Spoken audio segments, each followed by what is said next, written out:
So this is where Ian Fleming built a home and wrote the first 13 James Bond novels.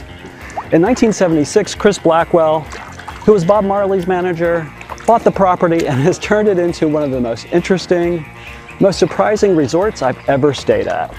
GoldenEye is just outside Jamaica's Ocho Rios, and as I arrive, the lobby reminds me of this resort's history, where Ian Fleming routinely typed out 2,000 words a day in his villa that's just a few hundred feet from where I am now. I'm here because I want to see if this place really is Jamaica's best resort. And I have to say, they're off to a good start because GoldenEye understands drama. But there's more to a hotel than a dramatic entrance. I've got 2 days to cover 58 acres of what I'm hoping will be a whole bunch of wonderfulness. So strap in, there is tons to see.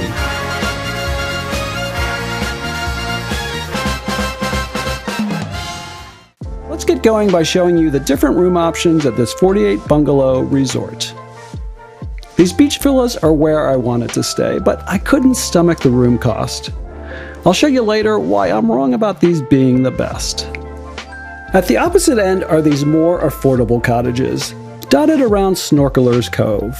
Some with water views, but most without. I love walking around this part of the resort. It kind of feels like its own little village. The original Fleming Villa is where Beyonce and Jay-Z have stayed. We'll paddle by again later.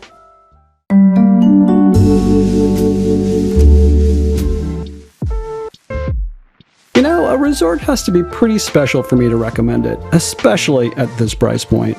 If not, I've wasted my time and money, plus the last 2 days of my daughter's spring break. She's along for the ride. And to me, the room is the most important part. So we'll see. We're on the canal, not as good as the beach, right? I really like this room. It's kind of got this Jamaican, shabby beach shack vibe going, but at the same time, it's really luxurious.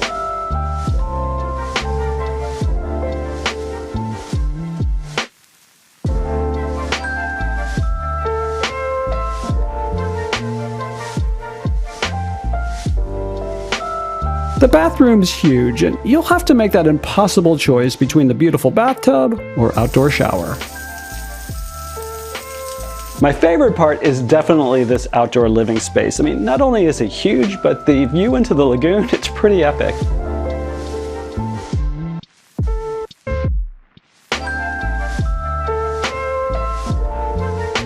How often can you roll out of bed right into something like this?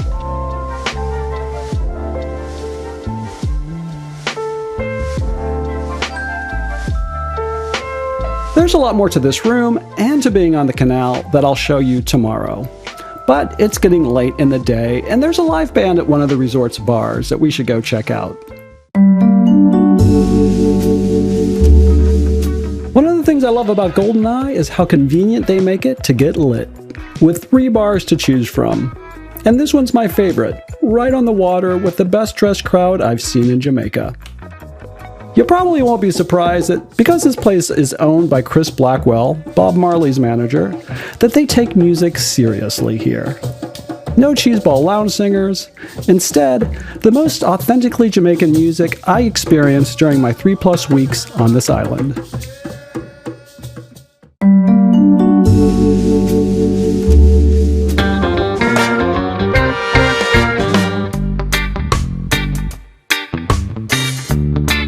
The main restaurant here overlooks the water, and I love how they've decorated these columns with photos of Jamaican musical history.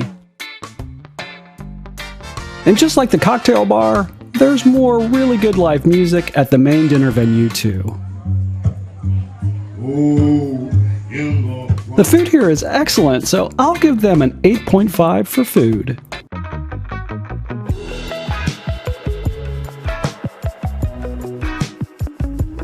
But wait, there's more. After dinner, we walked next door to this beautiful bonfire for a minute, and I wanted to stay, but there's just so much to see tomorrow. I need to get some rest.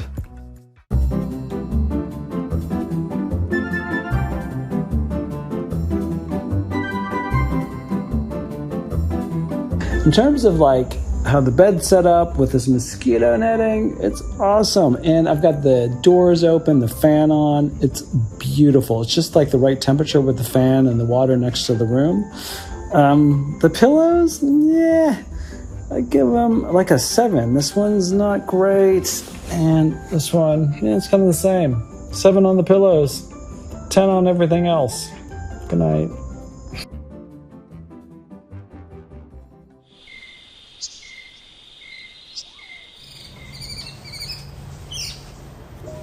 So I slept really well. We didn't have the AC on because it's so nice and cool here. I think being next to the lagoon just kind of naturally cools the place. And then with the mosquito netting and the fans, ooh, it's beautiful. Like I said, my daughter's with me, and this is our last full day together before she heads back to school. I promised I'd take her sailing, but first, let's swim.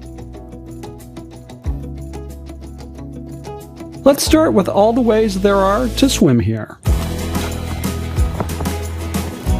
Was that too fast? Okay, let's go through these one at a time. First off, there's this pool next to the main restaurant. But then you've got my favorite pool here, what I'll call the GoldenEye pool for obvious reasons, with its infinity edge and wonderful views.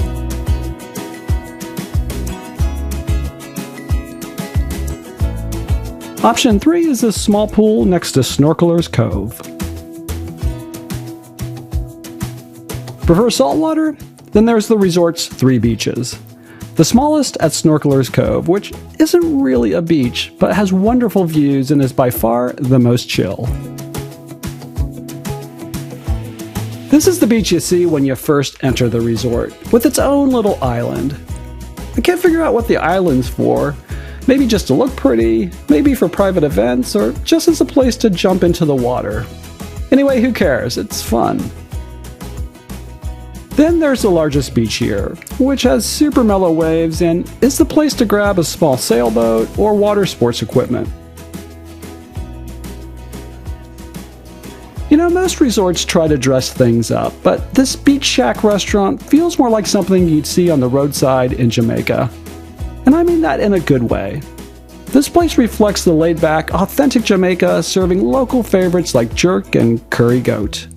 Next door, the beach bar has the same type vibe. Rustic, laid-back, and friendly.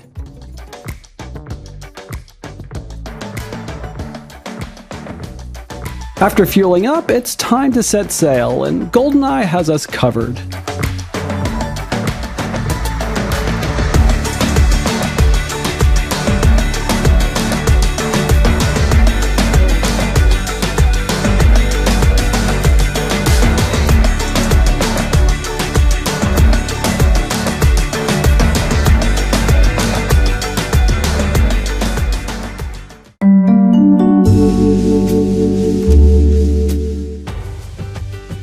You know, this is a first for me, but every room that's on the lagoon has its own dock with a kayak and more chairs. Not bad.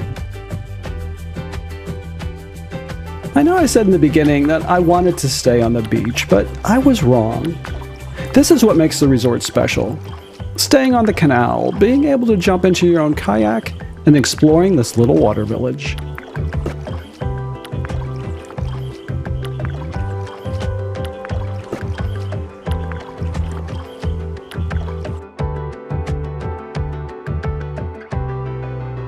With all the other things I want to get done today, there's no time for a massage, but the spa sure looks nice.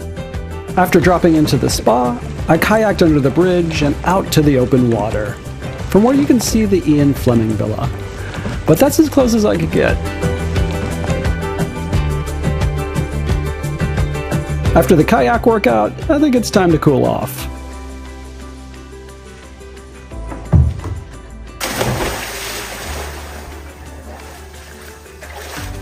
And get cleaned up.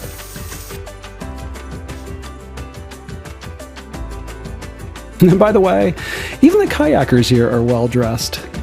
But anyway, it's nice to be able to just sit here and relax for a minute and appreciate life going by on the GoldenEye Canal.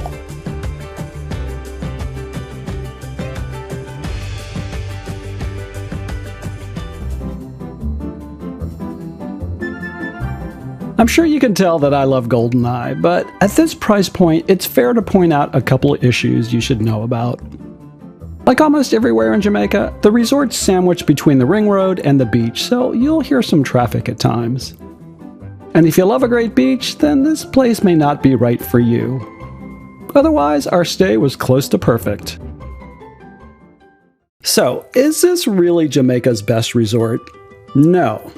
It's the second best in my opinion. I like the Round Hill just a bit better. And to me, maybe the perfect Jamaica vacation would be splitting your time between GoldenEye, Round Hill, and the Rock House. With that said, I absolutely love this place, and staying on the canal was such a nice surprise. Better than I ever imagined. My daughter heads back to school tomorrow, and she loved this place too, so I'm glad we got to spend this time together and end her trip on a high note. But my Jamaica trip isn't over. Next, I'm headed to Good Hope Villas, a 300-year-old sugar plantation that you can book out for events or just rent a room. Thanks for watching, and see us in the next video. Okay, so I have a little bit of a retraction to make. There are 4 pillows in the bed, and this fourth one out of 4, is actually really good. So this 4th pillow that I discovered on night 2 is a 9. Good night.